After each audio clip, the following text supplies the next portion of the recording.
안녕하세요. 오늘은 예레미야 27장의 말씀을 가지고 진리는 쓰지만 그 열매는 달다라는 주제를 가지고 함께 은혜를 나누죠. 예레미야 27장 12절까지 보면 하나님께서는 예레미야 선지자에게 멍에를 만들어 메고 왕과 백성들 앞에서 바벨론 왕이 주는 멍에를 메고 섬기라고 이렇게 실물 설교를 하게 됩니다. 결국 그 시드기야 왕 앞에서 하나님 말씀을 전하는데 똑같이 여호야김 왕에게도 이런 말씀을 전했었죠. 하나님께서 지금 바벨론에게 망하게 하는 것은 우리의 죄 때문에 당연한 것이니 대항하지 말고 항복하자라는 이야기입니다. 그리고 만일에 거짓 선지자들의 말을 듣고 바벨론 왕에게 대항하면 우리는 완전히 멸망할 수밖에 없다. 내가 지금 바벨론에게 항복하는 것이 주님 주신 멍에를 메고 섬기는 회개의 모습이다라고 설교를 했습니다.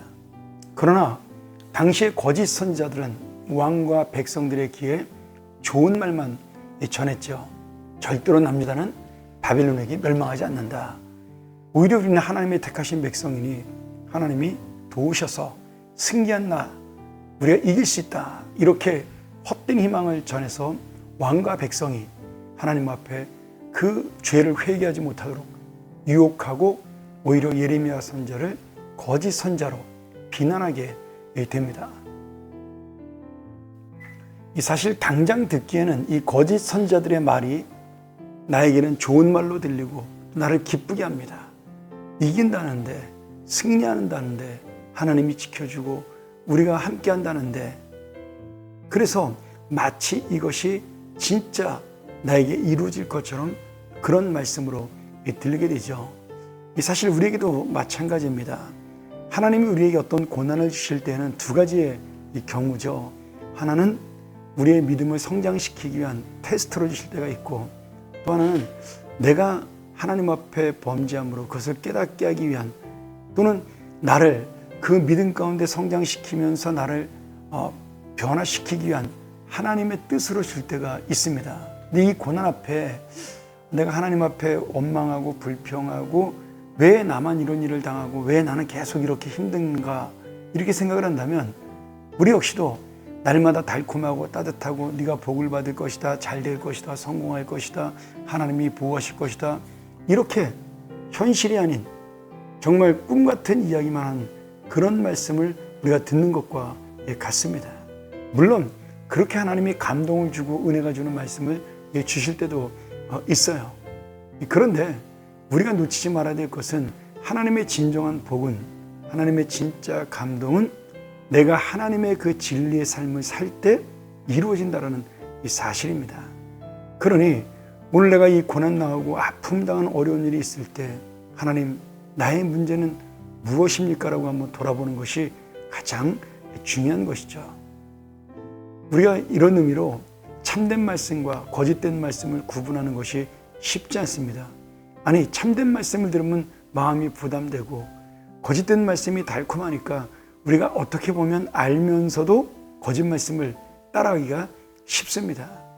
그런데 하나님 말씀의 열매를 보면 너무나 간단하고 단순하게 참과 거짓을 구별할 수가 있습니다. 말씀을 전하는 자의 열매와 결론이 자신의 희생으로 나가야 되는데 자신의 이익을 채우고 자기의 것을 채우면 그것은 거짓입니다. 이단이나 어긋난 길로 가는 리더들을 보세요. 그 열매는 결국 자신의 이득을 채우고 자신의 유익을 위하고 호화롭고 잘 사는 길로 갑니다.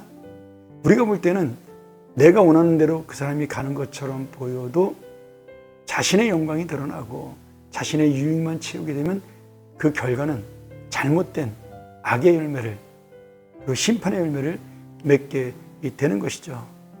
여러분, 예레미야의 말씀이 왜 진실해요? 자기는 남는 것이 없어요. 그 말씀을 전해서 어렵고 힘이 듭니다. 희생하는 인생이고 헌신하는 삶이고 힘이 들지만 오직 사람이 아닌 주님의 말씀만 바라보고 살아가는 그러한 선지자입니다.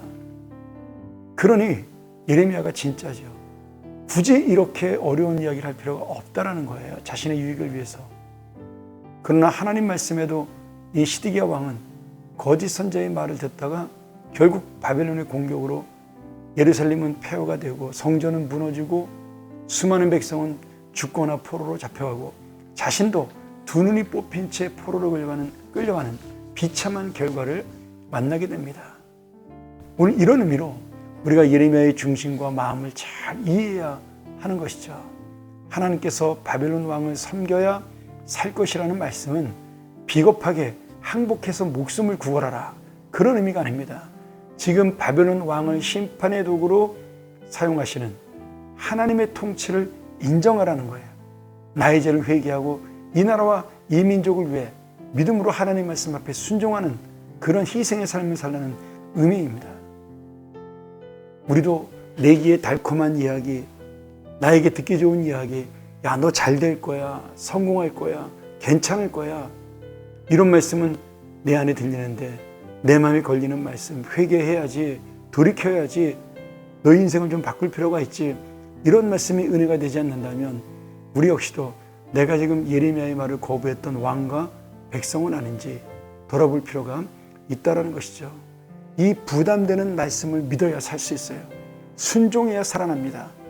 그것이 주님이 주시는 은혜의 기회로 알고 내 감정과 상관없이 그 말씀 앞에 엎드릴 때 우리는 진정한 복된 인생으로 나아갈 수가 있습니다.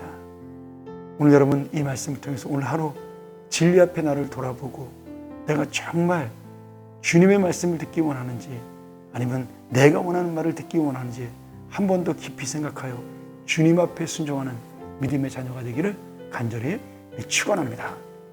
함께 기도하겠습니다. 하나님 아버지, 오늘 이 말씀을 통하여 정말 진리는 쓰고 그 열매는 달달하는 이 귀한 진리를 기억하여 결국 복된 인생은 이 진리의 쓴 말씀 앞에 순종하는 것임을 알게 하여 주시옵소서. 내기의 캔디처럼 달콤한 것은 우리의 영혼을 상하게 하고 썩게 만드는 그러한 악한 것임을 깨닫게 하시고 내가 힘들고 어려워도 그 말씀이 진리라면, 그 말씀이 온전한 말씀이라면 순종하여 하나님의 복된 인생으로 돌이키는 믿음의 삶이 되게 도와 주시옵소서. 이 나라와 이 민족이 그러한 마음으로, 우리의 리더들이 그러한 하나님의 말씀 앞에 순종하는 믿음으로 이 세상의 모든 지도자들이 자신의 유익이 아닌 하나님의 두려운 말씀 앞에 머리 숙이는 귀한 역사가 일어나게 도와 주시옵소서. 예수님의 이름으로 간절히 기도합니다. 아멘.